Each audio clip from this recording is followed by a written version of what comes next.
Welcome to Midnight Whispers, where shadows breathe and silence screams. Tonight, the veil between worlds grows thin. Somewhere, a light flickers and never comes back. Footsteps echo with no source. Doors close without a breeze. Whispers crawl down your spine, voices that don't belong. These aren't just tales. They're true accounts. Real people, real fear. 5 stories soaked in dread, wrapped in mystery and bound by something darker. Something watching, something waiting. You've entered a place where reality twists and nightmares come to life. Don't look away. Don't turn back. The horrors are real. And they begin. Now, story number 1. They say if you hear the whistle, it is already too late. I believed it was scare talk. Like anything spun out in bars when the fire is low, the beer warm, and the moon hanging high and silent. I believed until I heard that whistle myself. I will tell you what happened because it must be told. Maybe someone else will hear the whirl of sound in some lonely forest and know what they are dealing with. Maybe someone will survive because they listened. This is what I experienced in the Pines. I grew up in a place called Silver Branch, small town on the edge of the Appalachians in western North Carolina. Nothing much happens there. Cows, old churches, dirt roads that twist into hollows. I left for college, then medicine, then the city. After my father died, I inherited the cabin he built decades ago when he fled a job that ate souls in some town far away. The cabin was deep in the pine woods, about 20 miles from Hendersonville. It had no electricity except what the generator could muster. No plumbing except the rain collector and the well he dug himself. I thought I'd spend a few weeks there to write in isolation, to breathe mountain air, to escape a heartbreak that bruised more than my pride. I never expected to breathe in fear. My first nights alone were cold and sublime. The pines sighed in their ancient way, needles whispering. Deer came to graze. The moon painted down through the branches in silver shafts. On the second night I noticed something, a faint whistle very far off, single note. Pure, almost musical. I convinced myself it was a train whistle, or some neighbor fooling with a harmonica. It did not repeat. It did not come again, for days. I spent daylight hiking, gathering wild blackberries, reading old books, repairing a broken floorboard that creaked. The silence of the forest was heavy and honest. At night I lay awake, listening to wind lashing the pines, the creek nearby, an owl's cry. I missed the city noise sometimes. Still, I felt grounded. The peace felt earned. Then on the 5th night something changed. I was returning from gathering wood. The sky was bruised pink and purple, fading at the horizon. It was dusk and the woods looked like woven shadows. As I stepped over a fallen log, I paused because I heard the whistle again. It was distant, high-pitched, pure, like a kettle's shrill wave. I stopped mid-step. The air turned damp in my lungs. I held my breath. The whistle did not continue. It simply ended. I told myself it was the wind in some broken branch, taut against another branch, making a note as sharp as a blade. I shrugged and kept walking. When I reached the cabin door, I saw claw marks slashed into the wood frame. Long scratches deep. They looked raw, like something had scraped with nails or talons. The wood splintered in thin lines. My heart thundered. I ran inside, locked the door, checked every window. I found nothing else. No blood, no footprints. The generator hummed.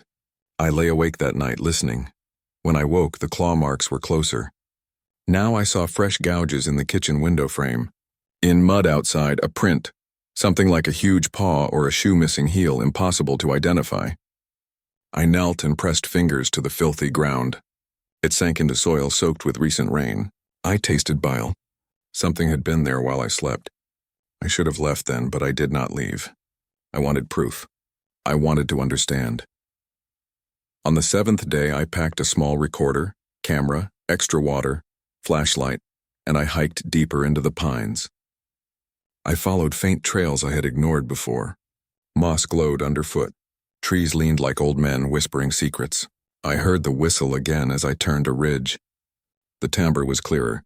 It had echo, as if bouncing off hidden cliffs or hollow trunks. The note hung in air, then faded into distant snap of twig. I paused. Sweat beaded along my temples, though the temperature was cool. My heart hammered in my ears. I held the recorder in my hand. I whispered into it. I hear you if you are there. The light was failing. I kept walking. Then I saw movement between 2 trees, a shape, grayish, indistinct, tall, thin arms. It stood motionless. The flashlight beam trembled in my grip. The figure did not move. I swallowed. I called out, "Hello?" Who is there? It did not answer. I advanced a few steps. The figure shifted. I caught a glint, eyes, or moonlight catching a reflective surface. Then it vanished. No trace at all. I stumbled back, heart pounding, knees weak. The whistle was back even closer. A single note lifted, then repeated. It sounded playful, taunting. It echoed. I spun around. Nothing but trees, no tracks. The recorder in my hand felt heavy with urgency. I had tape running, open mic. I pressed record and waited. I wanted to capture the whistle or the thing or anything. Night fell abruptly, thicker among trees. The beam of my flashlight dropped to the ground and danced as I turned. Then I caught the eyes again. Two small amber lights, maybe animal, maybe not.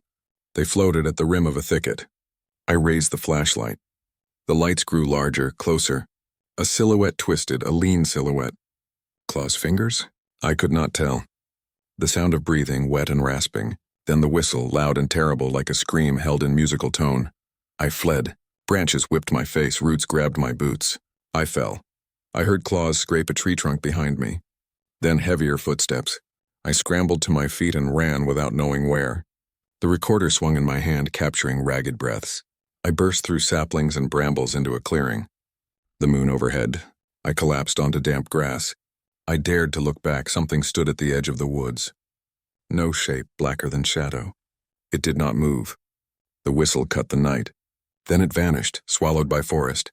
I lay shaking until dawn's pale fingers pulled light through the trees. Then I walked back to the cabin in silence. I burned kindling in the fireplace and stared. The next morning I played the recording. There was static at first. Then the whistle. Then a second sound, a moaning low voice in the distance. I could not understand words. It might have been human. It might have been not. It ended with a snap. Then silence.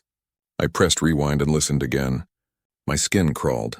I thought about leaving, but pride and curiosity kept me. I wanted to know what haunted me. I wanted proof for others who disbelieved. I wanted to beat the fear. On the 9th night, the power of the generator failed abruptly. The cabin plunged into darkness. I lit candles. Wind howled. Rain slapped roof. I smelt wet earth. Something scraped the siding outside, nails or claws. My heart went cold. I held the candle and walked to the window. I peered into the night. The silhouettes of trees looked maligned. My breath fogged the glass. I stepped back as nails dragged across wood outside in long strokes, one after another, like writing. I pressed ear to the wall. A low whistle so soft I thought I imagined it. Then a harsh rattling. I froze. Lightning spidered across sky. Thunder cracked. Light revealed claw marks all down the side wall. I saw huge scratches scarring wood. They were fresh, exposing raw wood, splintered. I saw nothing beyond that. I closed the curtains, trembling. Thunder faded. Rain slowed to dripping. I sat huddled by fire, listening. Every creak sent me jumping. Every gust shook windows. I tried to sleep. I failed. At dawn, I found footprints around the cabin. Huge, weirdly shaped. Long toes or fingers? They stretched from the tree line to the porch. Some prints curled, arched. None looked like any animal I knew. Maybe nothing human. Maybe something else. I pressed photograph after photograph, documented every mark. I packed bags in case I fled. I thought I would. I watched sun arc overhead. Yet something held me. I told myself I would leave at twilight if nothing else. But twilight came and passed. I stayed. I thought if I could get through tonight, I had overcome. On the 11th night, a storm broke worse than any I'd seen. Wind ripped through trees. Rain struck like needle. The creek rose. Power flickered.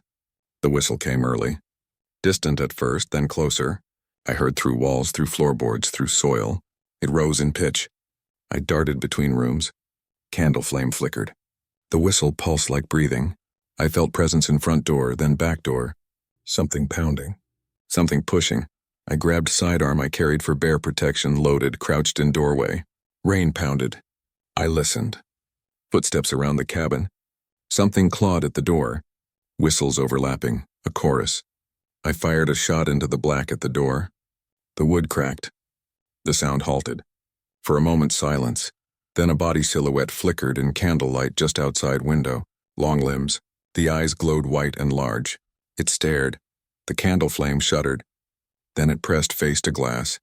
A mangled mouth parted. It whistled. It sounded like a flute made of bone, high, shrill, mocking. I saw teeth too many, crooked, thin. I saw skin stretched too tight, hair matted with sap and grime. The fingers pressed flat against glass. Claws stained with something dark. I stood frozen. The creature put head back. The whistle stopped. It drifted sideways beyond light, then scraped across siding over roof. I heard claws on roof. I heard nails on shingles. It circled. It whispered a name. My name, softly. I stumbled away. The candle dropped. Darkness swallowed the room. I woke in the dark with water dripping on my face from a broken window. The door was splintered. Rain blurring inside. The creature gone. My handgun empty. I staggered outside. The air was sharp and cold. Everything looked changed. The tracks around the cabin were many. Multiple prints. They formed circles. They headed into the woods. I backed up until trees blocked the light. I stood in mud, soaked. Then I heard the whistle, not distant this time. Right behind me. So close my skin it was sound. I turned, nothing. I shut eyes. Held breath. When I opened them, I saw the figure standing 5 feet away, washing in moonlight. Tall, hollowed eyes. Mouth perfect slash of a grin. Fingers curled. The thing held something in its palm. A recorder. My recorder from the hike. The faint red light still blinking. The thing lifted it, played back what I had recorded on the ridge. That whistle, the moaning, that snap. It listened as though enjoying some private music. It dropped the recorder. It whistled, that note. It spoke in a voice like wind through cracked wood. Belongs. Then the thing lunged. My scream buried in forest. Blades of grass shredded my palms. I fell, I twisted. It was on me. Nails ripping flesh. I felt claws dig ribs. Pain blossomed. I tasted dirt, iron sap. Its breath frozen. Heavy, my skin split. Then I woke in the city hospital. I was clipped by EMTs from somewhere 50 miles down the mountain road. They found me curled in underbrush near the road. My clothes torn. My skin shredded. I lost something important that night, but I cannot say what because that part of memory is carved deep. Gone. They stitched me. The nightmares began. I hear the whistle still in sleep and waking. Sometimes in traffic lights hum. Sometimes the wind through exhaust pipes. Sometimes in forested freeway medians. It wakes me, it mocks. I know what I saw. I know what holds on to me. Today I have the recording from that night. I listen to it alone. I hear footsteps in trees, the scratching. A voice whispering. Then the whistle. Then a name, my name, drawn out long and thin. I tried to erase it. I tried to stop listening, but I cannot. Because the whistle, if heard, does not end. It becomes part of the listener. They say if you hear the whistle, you are already too late. I heard it. I belonged. I still do. Story number 2. She answered the mirror at midnight. I grew up in Mill Creek, Ohio, on the sharp edge of woods that swallow the western light. The town is small. Pruned lawns, rusted mailboxes, the sound of cicadas in July. Windows glinting as the sun goes down. My name is Claire, and this is what I remember. In my junior year of high school, I stayed at my grandmother's house for summer vacation. Grandma still lived in that old white Victorian on the corner of Aspen Lane, with its sagging porch, peeling shutters, and the huge bedroom mirror in its hallway, the one with the gilded frame tarnished in spots. I had always felt uneasy around that mirror. Something about the reflection seemed off. Edges that buckled when shadows fell, a flicker just beyond the proper shape of me. One August night I was going through old things in Grandma's attic. She had died 6 months before. All that remained, creaky floorboards, dusty mothballs, boxes of faded photographs, perfume bottles crusted at the base. I found a thin notebook, leather-bound, in her cedar chest. It had no date, no name, just handwriting I recognized, hers. The entry spoke of childhood games, rights, dares. One page said, "If you whisper her name 3 times before the mirror at midnight, she will come, but don't look away." I laughed. It seemed like one of those teen dares people play around campfires. I kept going. That night I lay awake in the dark, listening to the old house groan. The humid air pressed against windows, warm wind rattling panes. My breath came in soft spits, sweat lining my spine. Grandma's mirror caught moonlight through lace curtains. At 11:55, I stood before it in the hallway. I brought a candle from Grandma's old cabinet. Its flame quivered. I whispered her name once, Elise. Mirror shine showed me pale and sweating. Twice. Elise, Elise, my voice cracked. 3 times. Elise, Elise, Elise. I heard something move behind me, though the hallway was empty. The candle flickered so hard I thought a breeze had blown through, but windows were closed. My heart hammered.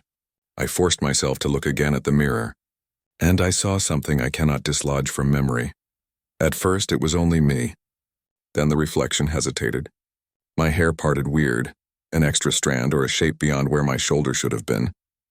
Then the face behind me, not my grandmother, not myself.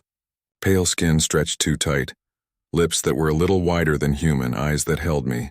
It smiled and it spoke, though lips did not move. I heard the voice inside my head saying, "Why did you call me?" I dropped the candle. Light danced across the hallway. I ran sobbing into Grandma's old bedroom. I shut the door. My flashlight flickered in my hand. I did not sleep that night. I listened to house settling, to something pacing the hallway, slow, soft scrape of feet against wood. Mirror gleamed in the moonlight under the door crack. Morning came. Light was pale gray, forgiving. I told myself it was a nightmare. I avoided the mirror. I stayed downstairs, drank coffee, watched radio static in the kitchen. In daylight, things looked normal. But when shadows fell, I saw that face in the cracked corners of mirrors. Bathroom, closet, even the tiny one in Grandma's dresser. Always at a distance, always watching. Over the next few days, I searched for meaning. I asked old neighbors. Grandma had known a girl when she was young, Elise Harper. Elise disappeared in 1948. One summer night, same month, same season. The town searched. Found nothing, no body. Just the echo of screams, they said. Grandma said she believed Elise got trapped in something. I asked if Grandma ever tried the mirror game. Grandma said quietly, "Never alone." My curiosity twisted into dread. Every mirror was a temptation. At dusk, I would find myself staring heart loud. Sometimes I thought I saw a brush of hair across the corner of reflection. Sometimes the shadow of someone stepping just behind me. I tried to capture it. I placed a small recorder on my nightstand. I turned mirrors to face walls. I tried to avoid them. On night 4 after the candle ritual, I woke at midnight. The recorder was blinking, the little red light flashing. I balanced on the edge of sleep. I thought I heard whispering. I sat up. The bedroom door, a sliver open, let in slanted moonlight. There in the dresser mirror I saw reflection, not me. Something crouching on the floor behind the bed. Long limbs, the skin pale like old paper. Hair tangled, the eyes caught moonlight. It was looking at me. I froze. It did not move its mouth, but the voice came soft. "You called me." I wanted to scream. My throat closed. My skin burned. I tried to switch on the lamp. It flickered, then stayed dark. The whispering grew. Sounded like wind through dry leaves, but articulate. "You called me." Then a hand. Long fingers, thin knuckles sharp. The hand touched the mirror surface from behind. The glass where reflection should be shivered. I watched my own eyes distort, stretch. My reflection pulled away, and I saw that face slide forward in its place, through the mirror unbidden. It bent toward me. I covered my eyes and collapsed to the floor. Morning came too slowly. I had bruises on my arms. Sharp like fingernails had pressed into flesh. My hands shook. I played back the recording. Static first, then candle crackle, a soft thump, the whisper, "You called me." Then my own voice, "Elise." Then another. Not mine. It said, "I am here."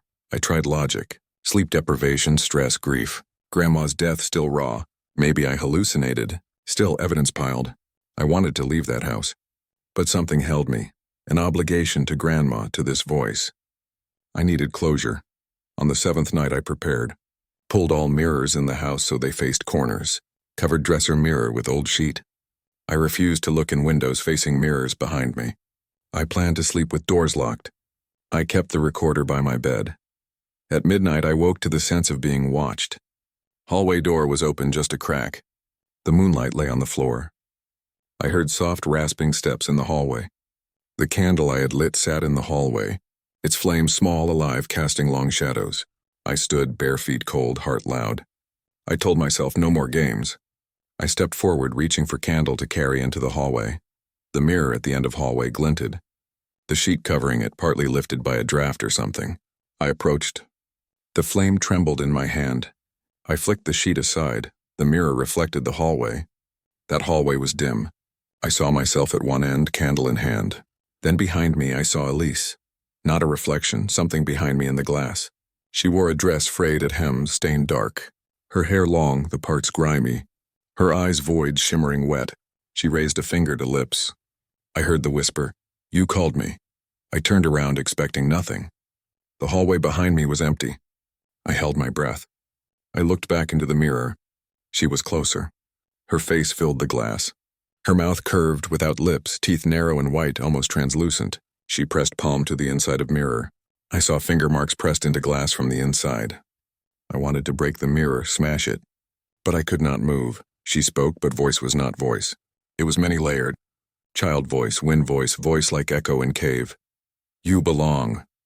Then she lunged at me through the mirror. Glass did not crack. Instead, a pressure exploded.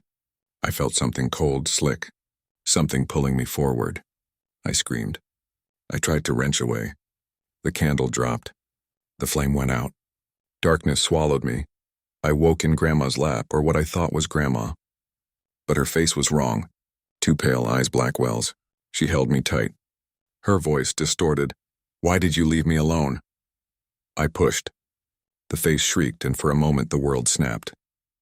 Next morning I found myself on the floor of Grandma's hallway. Mirrors all covered. Candle half melted. I had scratches all down my arms. My hands wet with something dark. Maybe blood, maybe paint, I cannot tell. I tried to leave then. Packed a bag. Left the house before sunrise. Back in Mill Creek I stayed with friends. Nights were better with ordinary lights on. Every mirror turned around. But I heard the voice. In bathrooms, in rearview mirror at dusk. Behind me in reflective glass. Soft whisper. "You called me." I stopped chanting, "I never intend to again." 1 month later I got Grandma's notebook. On last page a new entry. In her handwriting but shaky. She answers. Always answers. Tonight I see her. The date exactly 1 year before Elise's disappearance. That night I awoke hearing glass breaking. I was alone in my apartment. I rushed to bathroom. The mirror cracked, lines spidering from corner to center. I stared into the shards. I saw not me but her smiling. Lips wide, toothless maybe. I noticed then the reflection moved separate from me, drifting from shard to shard. A collage of parts forming face after face. A hand extended. Glass cut my palm. I stared. I could not look away. I felt something enter the mirror, my reflection pulled forward, something way back behind the glass. I screamed but no sound. Something pressed the broken glass inward. Cold fingers clasped through the crack. My mirror image smiled. My image did not match me. I stood frozen in the bathroom, blood on my hand as the creature stepped out of the mirror fragments. Everything turned black. They found me the next morning. Glass shards everywhere, blood slick on the floor. No sign of the creature. I could not speak. I could not show its face. My skin bore its touch. I cannot close my eyes. When I do, I see Elise in the mirror calling me, for sinews stretch beyond glass, for reflections that lie. I know she waits. I know she walks among mirrors. I know she answers at midnight, and I know she is inside every mirror now. Story number 3. I want you to sit as still as you can. Keep the room quiet. Feel the gravity of every sound outside your window. Because this is what happened to me one cold October night at Harlan Station. Something too real to be a ghost story, yet too strange to believe. They call it Harlan Station because it was built in the late 1800s. A small depot on the edge of Pine Ridge County in Vermont. It sits by a curve in the tracks where the woods swallow the rails, where mist rolls in so thick it drapes over the tracks like wet sheets. The station house is old wood, cracked window panes, paint peeling in long strips. After the last passenger train, that creaking locomotive that puffs its sorrow into the dark, it is supposed to be empty. But there are nights when whispers answer the whistle. I was employed as the janitor. My name is Tom Bishop. I was 35 then, divorced, trying to shake off something from my past. A dead marriage, a daughter I visited only once a month, guilt I couldn't scrub off anything with soap. I accepted the job because it was solitary, cheap, and distant. The pay was enough for room and board in the small caretaker's shack behind the depot. The shack had no heat save for a wood stove. I kept a pile of split logs, a lantern, a pistol, just in case. I told myself that was reasonable. The first few weeks were easy. I swept platforms, etched away moss from wooden steps, Polished brass lantern fixtures changed light bulbs. The station was charming in daylight. You could watch sunbeams fall through trees onto the rails, trains coming and going, passengers with heavy bags, brass wheels clanking. But after the last train passed and the station's doors locked, the place felt abandoned, sad, as though it missed the people. I liked that feeling at first, then I started hearing tapping. At first I dismissed it. Rain hitting the roof, a loose shutter rattling, an animal scuttling across the roof boards, maybe a raccoon. The night it started clearly, I was polishing the ticket counter windows. The lantern lit dim in the waiting room. I heard a knock against glass. Sharp, deliberate, I froze. The knock sounded on the outside of one of the train car windows. The cars still parked on the siding long after dark. I told myself someone stupid, maybe a traveler who missed the train, was peering in, tapping. I went outside. The siding was silent. No breaths, no footsteps, no light from flashlights. I looked in all the windows, empty seats, luggage racks, nothing. I locked the door and went to bed unsettled. Sleep came only after the lantern flame guttered low. I woke at 2 a.m. to light tapping again. More insistent. Once, twice, a sharp rap. I gripped the pistol. I stood at the door, lantern shaking. I peered out at the siding. The cars loomed, windows reflecting moonlight. I saw something in one of the windows. A silhouette standing behind glass. I called, "Hello?" No answer. The shape tapped again. I stepped forward. Heart and throat. When I got close, the glass was cold and wet. Moisture of fog. My breath fogged the pain, but inside there was another breath, another form. But when I stepped away, it vanished. I tried logical explanations. Condensation, wildlife, my mind playing tricks in darkness. But the knocks kept happening, each night a little louder, a little more urgent. Once I found muddy prints on the platform where none should be. I cleaned them, but they came back. Silvery slithers in the tracks where moonlight should fall, but they ran crooked, off-angle, like something moved through them sideways. One night I found a scrap of newspaper under a seat in the waiting room. Yellowed. A clipping about a man named Franklin Giles, killed in a train accident in 1923 at that very bend in tracks by the station, his body mangled in the derailment. He survived long enough to be carried into the depot, they said. He bled, he waited. His wife came down to collect his ashes later. But rumor he never left that last sighting. People said that sometimes on nights after the last train, a hand would knock. A shape would press its face to glass. I kept the clipping. I read his name aloud in front of the station door. Thought maybe I invited something. One night near November, snow dusted the rails. The woods around the station thick with skeletal trees. The moon was gone behind clouds. I stayed late, shoveled snow, closed up. I locked the doors. Were nearly frozen by cold when I heard the knocking. Louder than before. Not a single tap, but a series. First on one window, then another. Then down the length of the passenger car siding. I grabbed the lantern, pistol, went outside. Shoveled steps traced with my boots crunching. I kept expecting someone to call out. Nothing.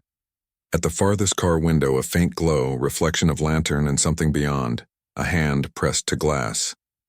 Fingers long, crooked, pale. I raised lantern. The glass splintered with cracks that spread like spiderwebs. The hand yanked back. The silhouette fell away. I saw blood, red smear across visible inside glass. Then air hummed with cold. I dropped the lantern. It shattered. Flame expelled. Darkness. I stumbled back to the station house, locked inside. Morning came with frost, with silence heavy. I collected broken glass. The puddle of water mixed with rusty bloodstain on the wood frame. No sign of creature, no body. I tried not to think of how clean the glass looked, how perfect except for that blood smear that had vanished by noon's sun. My nights worsened. I stopped sleeping properly. I heard footsteps on tracks, soft whistle in wind. Voices murmured from dark spaces between cars. Voices I thought were animals but human in cadence. "Help me," whispered sometimes. "Don't leave." I shivered, grabbed cloak, pistol, walked the platform. Nothing solid. Sometimes I found old ticket stubs scattered among leaves as though thrown there. Dates 1923, 1925, always around the time of that derailment. I gather them in my pocket. My hands tremble. One night I stayed until the last train came back, 3 nights in a row. After midnight I heard train whistle, metal grinding, doors, engine slowing. But no conductor emerged. The lights were pale, flickered. I walked toward the rail car doors to see if someone was inside. I saw reflections of myself and someone behind me in windows. I spun, the platform empty. When I looked again at windows, I saw Giles, the man from the clipping. His body limped, mangled, as if in pain, as if trying to reach through glass. His mouth opened, ripping open, letting out a sound like grinding metal and whispering wood. I ran back to station house. I thought I could shut him out. But glass windows are thin. That night I found my gloves torn, skin raw. I smelled iron and smoke. Thought perhaps the lantern's oil had caught something ablaze. But nothing had burned. Just the smell. I woke in hospital once. I must have passed out. My head cracked against wood rail. A few nights later I resolved to stay until dawn. I placed salt around all entrances. I fastened bolts. I covered windows with cloth. I kept shotgun beside bed. The wind howled. The woods pressed against windows. The tracks sometimes groaned with trains long gone. Midnight came. I heard the knocks. I held breath. I heard glass tapping repeated as though someone rapped with steel fingers. Then something dragged along siding. Something heavy. The platform boards creaked. I dared not look. Then I saw a face materialize behind one window. Giles, but not whole. His flesh translucent in places, bone showing in ghastly patches, eyes full of sorrow. He pushed with hand against glass as if trying to leave inside. The glass bulged outward. I heard cracking. Cracks spidering like broken dreams. The hand forced through, nails splitting frame. I raised shotgun, fire loud, one shot. Shattering glass. A scream that rattled my ears. Wood splinters. The form recoiled. The figure fell backwards onto the ground outside, limping, dissolving into mist near the tracks. I rushed out, cursed, heart pounding. I found no body. Only soot-black cloth, maybe a sleeve melted where shotgun pellets hit. No flesh. Nothing to bury. That dawn I stood on platform watching the tracks. The train yard lay quiet, empty. The siding cars gone, vanished or moved. No service had run. Newspapers reported no train. My body shook. My arms ached from recoil. After that incident, I could not stay. My fear had teeth. I packed tools, clothes. I drove away under gray sky. I left Harlan Station behind. I left the creaking windows, the smell of damp moss, of cold iron rails. But I took the memory. And I took something else. Weeks later in town, I heard someone else whisper about Knox. A bus driver said he passed the siding and saw Knox dancing in windows long after night. A teenage girl returning from her shift swore she saw a man in torn uniform behind a car window, then vanished. I visited the station once when I thought they boarded service. Lights off, platform empty. The siding cars disappeared entirely. The station house silent, windows dark. I keep the clipping about Franklin Giles. I keep those ticket stubs. I eddy through reflections sometimes in motel mirrors, car windows. I see a face that is not mine when I blink. I hear taps at glass in the rooms where no windows face anything outside. The knocking has followed me. It echoes in church windows when I sit in the back pew, in cashier windows in supermarkets when neon signs flicker. I feel cold handprints on glass I did not touch. In my dreams, I wake to the sound of nails against pane. Knock, knock, knock. I cannot tell if I escaped or he let me go. Sometimes I think I answered by walking outside that one night, by raising candlelight to broken window, by firing into the glass. I think that was the moment he found a way through. They warn, don't knock after the last train, because if you do, something hears. If you stand looking in glass, something may look out. It wants to be seen. It wants to cross. I heard the knocks. I answered, and now I hold his hand across worlds. I feel the cold where glass separates bone. I know that when the whistle blows far off tonight, when the wood creaks, when rain taps brittle windows, that figure waits. Breaks glass. Presses against pane. Wants to enter. Sometimes I realize I breathe his stale breath. I cannot tell where he ends and I begin. I run my fingers over the scars on my palm, over splintered nails, over the bruises that heal only to bruise again. I live in constant half-light, never alone. Do not knock after the last train, because you may become the thing behind the glass who knocks. Story number 4. I don't remember exactly when I stopped telling myself these were dreams. The scratching in the walls, the muffled sobs, the cold fingers brushing my cheek. Those things kept happening, real or not. I moved into apartment 306 in Crestfall Towers because I needed cheap. Near my job, near nothing else. Now I wish I'd driven across state lines until my car broke, rather than spend one night in that place. I am telling you this because someone should know what lives where the thin walls can't keep it in, where the night comes heavy, and where no one who stays long inside kills its whispers. Crestfall Tower sits off Elmwood Road, on the darker edge of town, where the street lamps flicker as if warning you to keep moving. Built in 1972, 30 units, 4 floors, small lobby with peeling wallpaper, linoleum tiles cracked, water-stained ceiling. The management is cheap. The neighbors nod or don't. I took 306 on a Tuesday in early October after breaking up with Sarah. It was quieter than where I'd been. I told myself I needed this silence. I deserved some quiet so my chest would stop pounding every time I closed my eyes. The first week was normal. I arranged my things, books, clothes, record player, a cheap lamp with yellow shade. The bathroom mirror was narrow, the light harsh. The floor creaked near the closet when I shifted furniture. I heard pipes groan late at night, wind through cracks in the window. I expected all that. I did not expect the scream. The first scream came the third night. I woke at exactly 3:13 a.m. My phone said so, I checked later. It sounded like someone screaming inside the walls. High-pitched, animal, sharp, a sound that made my bones shake. It lasted maybe 10 seconds, then cut off as if someone had yanked a plug. I sat in bed, heart wild. I thought maybe someone fighting, someone hurt somewhere else. I lay there until dawn light burned through the curtains, tried to forget. I slept poorly those nights. Something in the building creaks enough to imitate footsteps, water dripping enough to confuse a slow panic. After the first scream, I could not sleep before 3 a.m. I kept glancing at the hallway. I wondered if I would see a door open. I wondered if I would see a silhouette standing in the dark at the end of the corridor calling my name. Nothing did at first, then neighbors began complaining. I overheard Mr. Johnson in 307, his wife asleep, waking, saying, "Did you hear that scream at 3:13? She'd said yes. He told her she was imagining it. In 304, a girl texted loud enough in the hallway, "Something is wrong with that room." 306, always 306. Her voice trembled. I nodded when she said it, even though I didn't speak. I decided to stay. Because I wanted proof. Because I needed something to prove I wasn't losing my mind. I bought a recorder, put it by the bed, kept a small digital camera, flashlight. I marked days, I checked the clock when I drifted asleep. Precise ritual.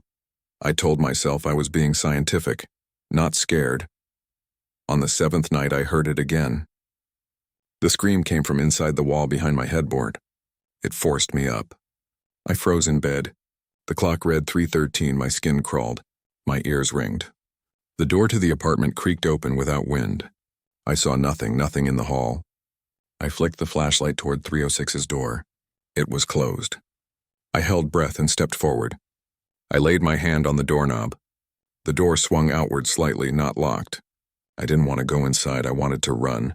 My feet moved anyway. Inside, no lights, only streetlights seeping in through window. I felt the air so cold it tasted like ice shards. The carpet felt damp underfoot. I held the flashlight high. The closet door was cracked. I approached. My mouth dry. I saw scratches inside the closet. Long, thin, disordered, as if someone or something had dragged nails across the plywood back wall. I heard whispering behind me. The voice said, "You're awfully close." I whirled. Nothing. The whisper came again, softer. But I'm inside. I fell to the floor, camera hitting carpet.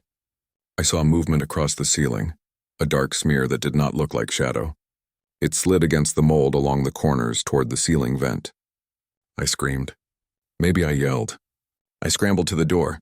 As I left, 3:14 chimed somewhere. Alarm from neighbor, perhaps. I slammed the door shut, locked it. I pressed my back against it, breath heavy, sweat slick. The next day I examined the closet. The scratches were there. Fresh ones, deeper, wood fibers splintered. My heart pounded. I recorded them with the camera, photographed. I asked the landlord to come.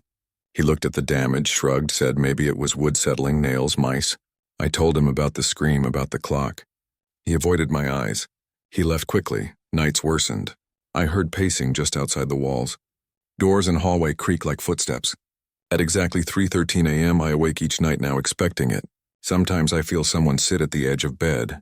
Heavy weight. Sweat dripping down my spine. On one night I felt fingers, cool, slimy, brush my ankle. I jerked awake. Lamp lit, no one there. Floorboard silent. I rolled into fetal position. I thought I would always be awake now. I carried my recorder and listened back. Rustling, my own heavy breathing. Something faint like nails tapping wood behind the walls. And sometimes a voice saying my name. Michael. One time I heard a whisper so clear. Michael, come here. I jerked the recorder off floor and turned it on me. Silence. But later, when I played it, that voice was there. My name. Before I'd woken. My friend said maybe it was sleep paralysis. My guilt after the breakup, stress. But I'd never had such nightmares before. I'd lived in dorms, moved often, I knew fear. This was something else. One morning I found old newspaper clippings tucked under the door. 3 in total.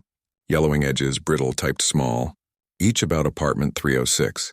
They dated 1982, 1999, 2010. All reported something similar. Tenant hearing screaming.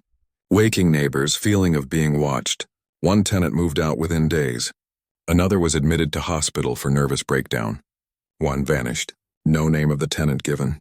The building management had no record. I kept those clippings in a drawer. I couldn't throw them. I began staying awake around 3 a.m., listening. I sipped water, flicked light on, watched the clock. Sometimes I stared at the wall behind headboard, imagining a shape waiting. Each night I thought I wouldn't hear anything, but at 3:13 the scream came. Raw, terrible, violent. A blur of anguish. A sound like fingernails on slate, mouth wide, words incoherent. It made my jaw hurt. I covered ears. I curled tight. The walls trembled. My recorder caught it. My camera, placed facing the wall, shook, though nothing struck it.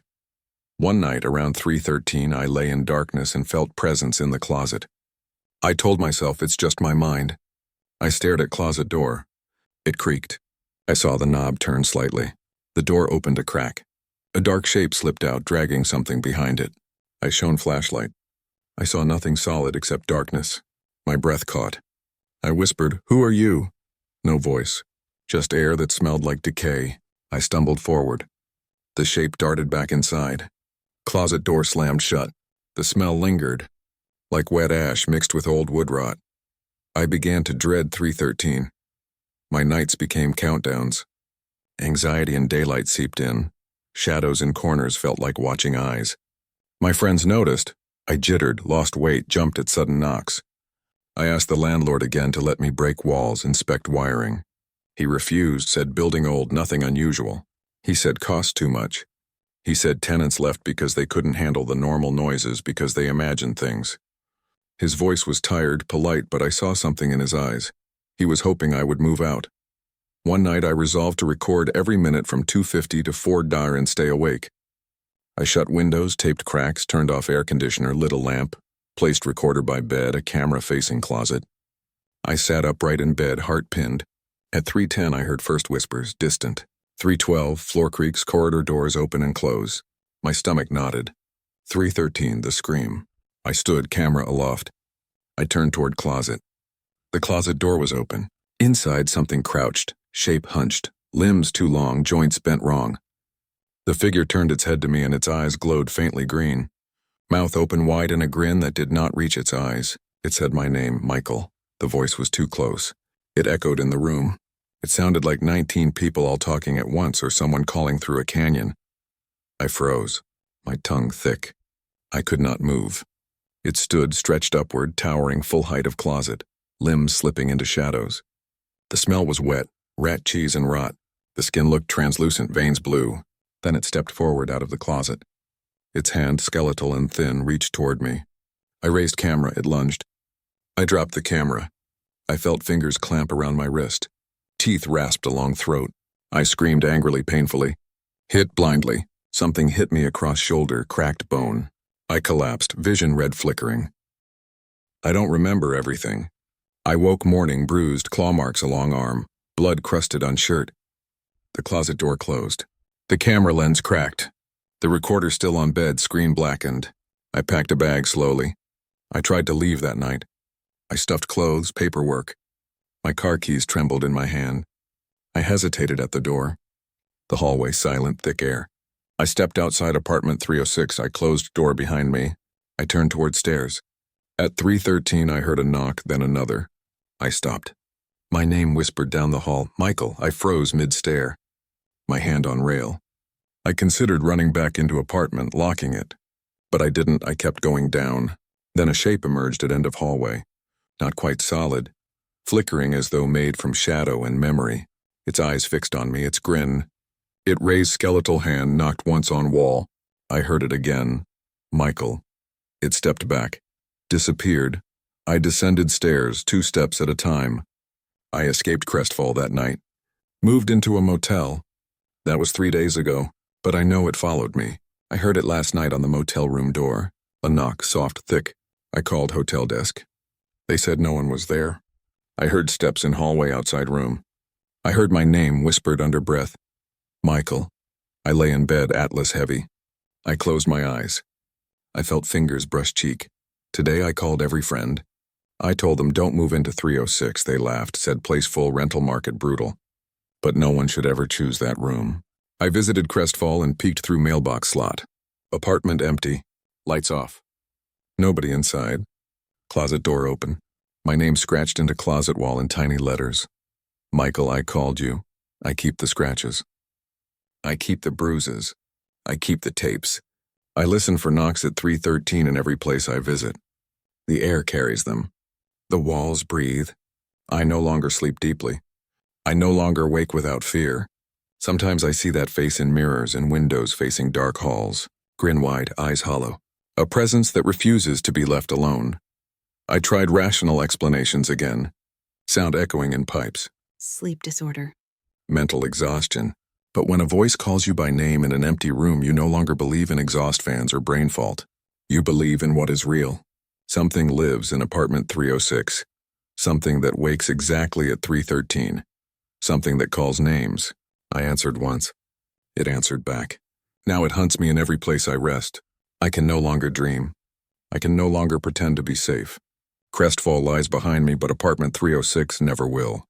Story number 5, I'm going to tell you what happened to me when I was 19, living in rural Alabama. The kind of place where the trees crowd your windows, and the night smells like moss and secrets. I still hear the thing sometimes, and maybe speaking it aloud will help someone else know, so you do not disturb what sleeps beneath the willow tree. My name is Aaron Hale. My family had a small place just past Cypress County Road 18, a weathered farmhouse set back from the highway. Paint peeling, the porch sagging, a rusted swing in the yard that never stops creaking in the wind. Behind that, an old willow tree, enormous, its branches gnarled like arthritic hands, roots thick and strange, pushing up through the earth under the soil, twisting under the foundation. Locals used to tell stories, that something sees from under the willow, something buried, something that remembers. I thought folklore was for children until the night I lost my best friend, Tommy Lane. Tommy and I had grown up together, the sort of boys who hunted frogs, splashed through creeks, dared each other through dark barns. That summer we were restless, drunk with heat. Tommy heard about the farmhouse, about how decades ago someone had vanished there. They said the boy had dropped his flashlight by the willow tree, and afterward people sometimes heard him calling, "Help me, don't leave me." Voices in wind, echoes in hollow branches. Nobody believed it, nobody stayed. The farmhouse was abandoned, termite-riddled, windows popped out from rotten frames. Tommy dared me one night to go there, flashlights packed, mosquito spray, soda, something to eat, thinking it would be a grand adventure. I should have said no. I did not. We drove in my beat-up Toyota along dirt roads, gravel spraying. The sky was purple and bruised with the threat of thunder. We parked at the old gate, chained, padlocked, but rusted, hanging open just enough. We slipped in. The moon was behind clouds, but the air was heavy with the smell of rain and mildew. The farmhouse loomed, collapsed porch, sagging roof with missing shingles, the door cracked. The willow stretched behind it, roots exposed, some roots white as bone, hallucinatory shapes twisting under dirt. We carried on by torchlight. I have always noticed small details. The way wood smells when it rots, the way insects chirp then hush, the way something small scurries just out of sight. Tommy led. He laughed at shadows. I tried to ignore that twisting feeling in my stomach. That sense we did not belong there. We crossed the yard. My flashlight flickered. I said, "You want to go near the tree?" Tommy said yes. He said he wanted to find the flashlight. He thought maybe someone had left it. He thought it would be a prank. He didn't believe in ghosts. We reached the willow. The roots were massive, pressing up shards of concrete, bending the earth. My flashlight's beam landed on something flickering. Yes, a flashlight on its side, light weak, flickering near the roots. Tommy crouched, picked it up. It was his. My heart stuttered. We both stared. His name was on it, scratched. T. Lane. He laughed, nervous, and said someone must have dropped it long ago, someone else named Tommy. I said maybe the stories were true. He said nonsense, sunlight and superstition. He turned the light fully on. Shadows jumped on the bark. The wind moved branches above, wood scratching wood, a distant pop as root moved under soil. He turned it off, then back on, a beam shining upward into thick branches. He said, "Aaron, look." I looked up. Something glimmered between leaves. An eye, reflective, then another, then many. Dozens of pinpoints of light, tiny and green like fireflies, but horribly still. Eyes beneath roots, I thought. Tommy said we should leave. I said yes. We walked back toward the porch. I looked behind us. Shapes moved under the tree, sliding, shifting in soil. My skin prickled. My flashlight flickered again and died finally, leaving only moon-black darkness and distant thunder. We tried the door. Locked. Windows boarded or broken. We aimed to circle around back. That is when I heard whispering. Soft hissing. Not Tommy, not me. Words I did not understand. A name, Tommy's name? Maybe. I grabbed his arm. My hand shook. He said he heard it too. The whisper came from earth beneath the willow. The tree roots rustled like something breathing underground. A vibration. A low pulsing sound. Tommy bent down and pressed the flashlight into soil by the base of the trunk. He said, "Maybe we dig a little, see what's there." I protested. I said this was stupid. But he had already knelt, sleeves scraping hiding roots. He dug with his hands, barefoot, earth damp, cold against his fingers. Soil smelled of rot, clay, old bone. He cleared a hole lit by moonlight, his breath shallow. At the bottom of the shallow pit was a small, rounded lid of metal, rusted, almost lost in soil. He touched it. I said don't, but he did anyway. His fingers curled around its edge. He lifted, the lid groaned. Inside there was black nothing. At first I thought there was nothing. Then a sound. A soft breathing, ragged, wet. I froze, then an eye opened in the dark pit. Huge, reflective like a cat's eye, but human. The boy screamed. Not Tommy, but a strange sound. I stumbled backward. He dropped the flashlight. Light spin drifted as it fell. That eye closed. The lid slammed down, root slamming back as though some hand inside pressed it. The soil shook. The willow above us rustled violently, branches whipping the air with a roar. The moon broke briefly from cloud. I saw Tommy's face contorted, pale. I grabbed him. Pulling him away, we ran stumbling, crawling under fallen boards across the yard into woods, branches slapping our faces. I tripped, scraped hands, knees. I heard something behind me, a heavy thud in earth, giant roots shifting, wood cracking. The willow's shadows stretched as if the roots themselves were moving above ground. Great hands grabbing soil, pulling up, pressing downward. That breathing, ragged like a mouth gaping just beneath where my feet had been. The flashlight flickered back to life in my hand for a moment, and in its narrow beam I saw green eyes, dozens, packed in darkness under a root overhang. Then light snapped off. I don't remember all the way back to the car. Morning came somewhere. I woke under thick brush, bloody knee, trembling. The farmhouse was gone from sight, or I did not see it. Tommy was gone. I screamed his name, no reply. No rustle, no sign. His flashlight was in my hand, cracked lens, brass switch cold. I ran home. I told family, sheriff, searched woods with people, torches, dogs, hours, days, nothing. No tracks under the willow except my own. No footprints, no body. No sign of Tommy. They found nothing. Over the following weeks I changed. At night I could not sleep. Every shadow in my room felt alive. The floorboards creaked like roots twisting. The willow invaded dreams. Eyes beneath soil watching, breathing. I would wake sweating, gasping. I sometimes dreamt I saw Tommy in that pit, his head half buried, hands clawing earth. He screamed, no sound, eyes wide. I woke with his voice in my ears. Townsfolk whispered rumors. They said my family may have disturbed something old beneath the tree. That old story said the original farmer had buried something alive under the willow decades before. Maybe children, maybe worse. They said that thing sees who digs, who disturbs, leaves a mark, remembers faces, names. It never forgives. I avoided that area. I refused to drive by the crossroads where willow leans over ditch. Yet every so often I see the willow's branches in passing car headlights. Every so often I sense eyes watching me from under soil when I drive by. Every so often I hear a whisper at night, something calling Tommy's name, sometimes my own, in a hushed voice so close I start out of sleep. One night, months later, I returned. I said I would face it. I walked under the willow in moonlight. Soil damp, roots exposed. I knelt, I pressed my hand into earth. Said, "I'm sorry," I waited. The wind sighed through willow branches. Silence. A single eye opened beneath a root reflecting moonlight. It stared for a long moment, not blinking. I jumped back. My flashlight fell. I saw dozens of eyes in darkness under roots, glowing, crowding close. They moved, shifting beneath soil like worms, like insects vibrating under skin. Then the ground cracked. Roots peeled back. Something slithered upward, something pale, reptilian. Human eyes wide, teeth thin, screaming or breathing or both. I stood frozen. It rose until it stood nearly as tall as me. Its eyes, countless, covering mouth, neck, chest hollow, hair damp, skin gray. The thing looked at me and I fell backward, mouth open. It whispered my name. It moaned Tommy's. Then I felt something tear at my arm. Claws like split wood sinking in. I screamed and then nothing. They found me later in the road. Car wrecked. I'd driven without seeing, hands wide on wheel. Glass shattered. No sign of the creature. My arm was cut deeply, jagged wounds. They treated me. I survived. But Tommy, they never found him.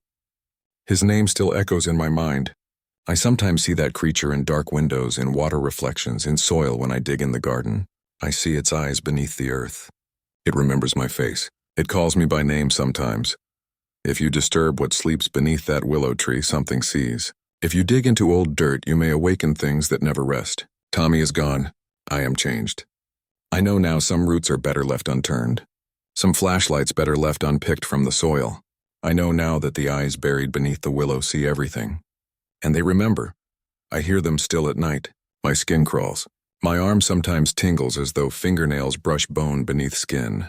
In dreams I dig and I find nothing but darkness and eyes. I sometimes whisper Tommy's name. Sometimes I answer when something beneath the roots whispers mine. I warn, do not go to the farmhouse. Do not lift that lid. Do not stare at the roots. Because what is buried there sees. It remembers. It waits. If you ever go there, bring light. Bring something to cover the ground. Bring someone who does not care about ghosts. But even then, you might not walk away whole. I did not. Something old is under that willow. Something full of eyes. And if it knows you, it will call you too. And sometimes when you least expect it, it will come. I still remember Tommy's last scream. It echoes in my blood. It rings in the hollows beneath my feet. And some nights I swear I feel eyes crawling beneath skin, watching, counting. I live to tell this, but I am never free. If you've made it this far, thank you for listening to my story. I don't know if sharing it will help me sleep any easier, or if it will only spread the thing's reach further, but maybe it'll serve as a warning. Stay away from the willow tree behind the farmhouse off Cypress County Road 18. Don't go looking for flashlights in the dark, and whatever you do, never dig where the ground breathes back at you. Some things aren't meant to be uncovered. Some eyes should stay buried. If you've ever felt something watching you from beneath the floorboards or heard your name whispered from places no voice should come, maybe, just maybe, it's already seen you too. If you want more true horror stories rooted in dark folklore and real places, make sure to like, subscribe, and hit the notification bell so you don't miss the next tale. I post new videos every week, stories that will make you question the shadows outside your window. Until next time, sleep with the lights on, and whatever you do, don't look under the tree.